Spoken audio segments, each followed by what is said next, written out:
Hello, my historical fashion friends. Today we are doing a get ready with me Viking slash Norse slash early medieval, but primarily Viking-esque style, as people colloquially call it, and in a more masculine style since that has been requested.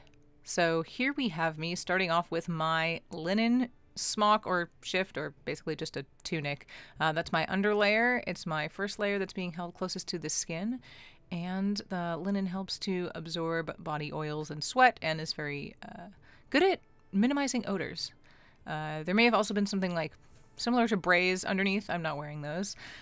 But these are trousers that I'm wearing that I tried to make based off of something similar to a style from Mammon.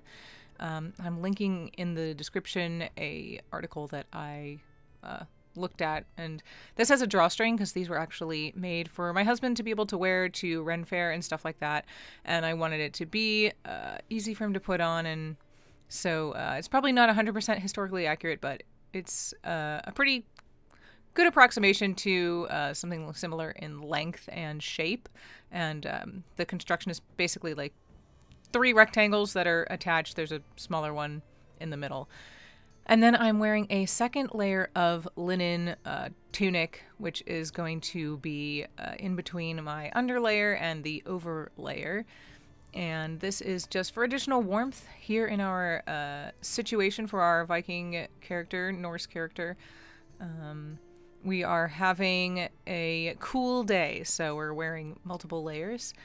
And most of these tunic patterns are based off of something similar to medieval garments reconstructed. And then we have this medieval hose, early Viking hose. I try to make this similar to one of the patterns in medieval garments reconstructed as well.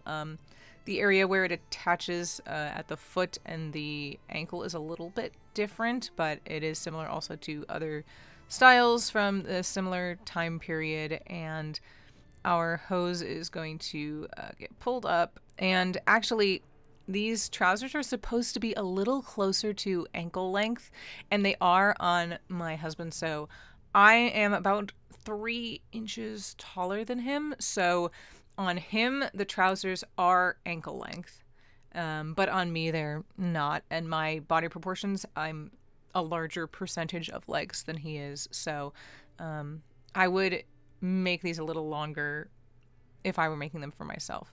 And yes, here is my tablet woven band that I am using to tie, and then I just wrap my hose down over it, and that helps to hold it in place. And now I am putting on my over tunic, and this is wool. And it's basically undyed. I tried to dye this with woad, but I didn't have the right volume, so it was not dyed. It's basically just the natural sheep color. And it has tablet woven bands along the hem and the neckline and the sleeves. We see a lot of decoration like that. I think what I'm seeing here is, if I'm correct, this one has the Oseberg pattern, and then there's another pattern from the Shelagh Lewins site that's vines. And here is a hood. This hood is also designed off of a hood from Medieval Garments Reconstructed. It is the museum number D10602. And then here are some shoes that I made. I did my best. I wish that they were a little thicker in the sole. Somebody very helpful in the comments of my shoe video mentioned that I was using what may be chrome tanned leather, and it should be vegetable tanned leather, so that was really helpful. I do have a video on making almost all of these items, which I will link in the description. And these shoes I based off of a Oseberg pattern, and I will link that in the description as well. It basically just ties, so it wraps around itself, and then it goes around and it ties together with these little straps. And it does stay on very well, actually.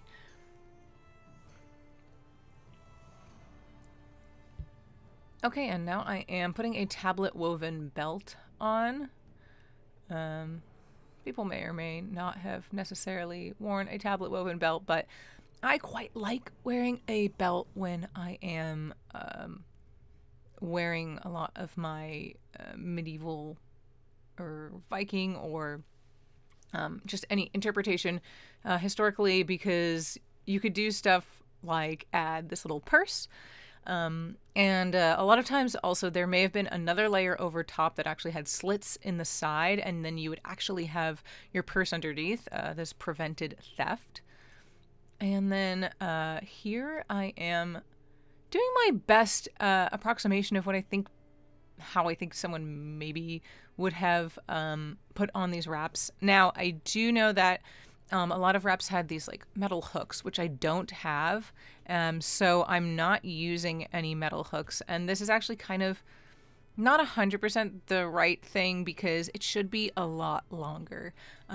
So I didn't have a lot of it, and I kind of got stuck not being able to wrap it around as many times as I would have wanted. But it's basically just a woven strip.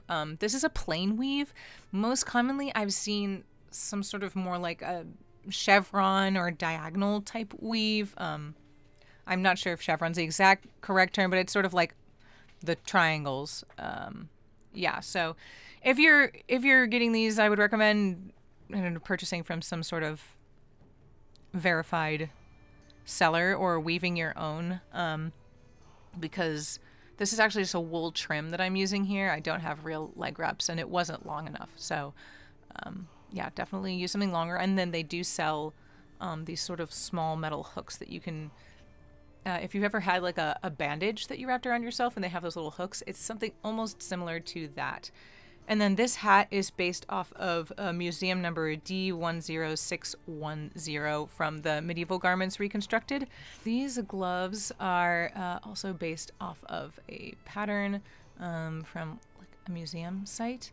And I decided to try to tie them on. Okay, this is super fascinating because I just re-looked at that image when I went to pull it up for the description, and I realized that what I thought were ties attached to the gloves, I think it was actually a string, like how your mom used to put string on your gloves so that they didn't fall off and get lost. I think that the string went all the way up through a garment and to the other side, but because time has passed, they were basically ripped, and it looked like there were two separate ties. So I feel a little silly now. Anyway, learn something new every day. And these gloves would have been made out of wool. I'm saying gloves, but they're basically mittens. So they only have the like whole part for your hand and then a little thumb piece. Quite easy to make. Nice for warmth, kind of hard for dexterity. Okay, and now I am going to wrap up my bedroll, and I'm using this linen for the tent I'm going to make later, because I was intending on camping. And then I have this extra short sleeve tunic. I'm using Tunic because it's probably more colloquially known. Those are extra like arm warmers in case it was cold. And then I have a few other extra supplies. So I've taken my gloves off to help with my dexterity at this point.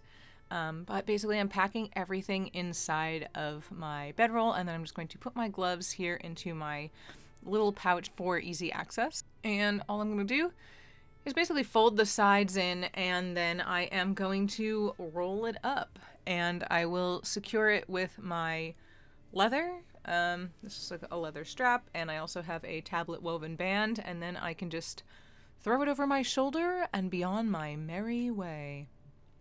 And just a disclaimer, I'm not like a historian with a PhD. I'm just a regular person who has done as much research as they can, but of course always check multiple sources if you are looking for information on the past. And I also just want to say that it's always very difficult to get 100% historical accuracy with anything. Of course, we can always do our best, but as new discoveries come out year after year, we always, in fact, find out that maybe in the past we were wrong and we learned something new. So The exploration of the past is very exciting. Thank you all for watching, and I hope to see you at my other videos. I will link in the description videos I have about making the garments that you've seen in this video, and have a wonderful day.